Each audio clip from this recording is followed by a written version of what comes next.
तो यहाँ पर साथियों हम सिलेबस की भी बातें करेंगे, लेकिन इससे पहले हम पूरी डिटेल से पढ़ेंगे नोटिफिकेशन को, ताकि आपको पूरा विश्वास के साथ विज्ञापति समझ में आए। देखिए,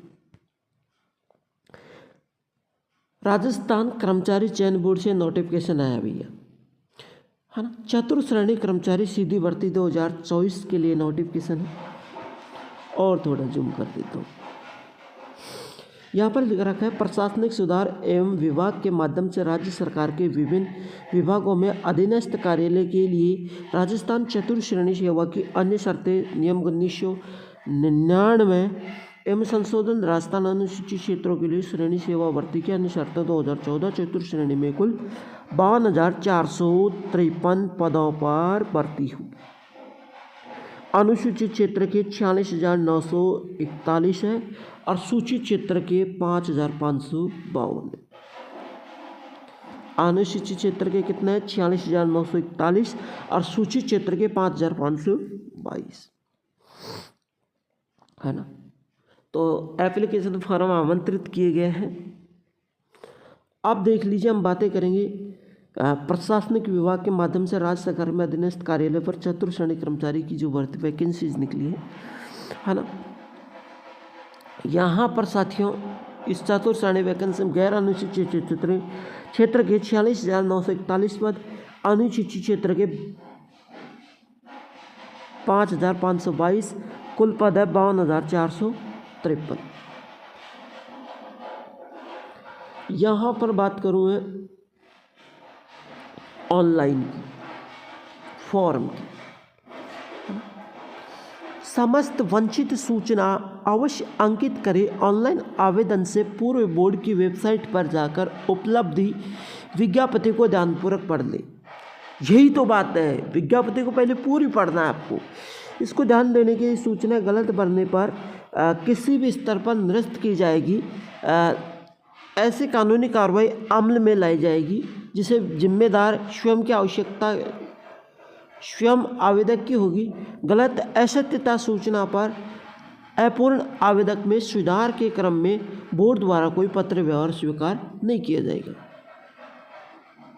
यानी असत्यता या अपूर्ण सुधार के क्रम में बोर्ड द्वारा कोई आवेदक स्वीकार नहीं किया जाएगा।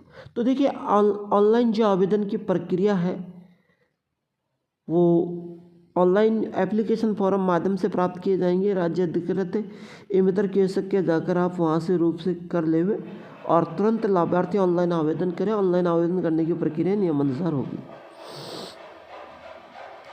यहाँ पर जो है ऑनलाइन आवेदन करने के लिए अभ्यर्थियों के बोर्ड ऑनलाइन पोर्टल अथवा चयन पर, उसके बाद अप्लाई नाउ पर क्लिक करेंगे।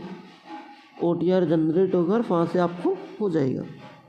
ठीक है, ये कॉमन से जाहिर सी बात है। अब देखिए अगले पेज पे,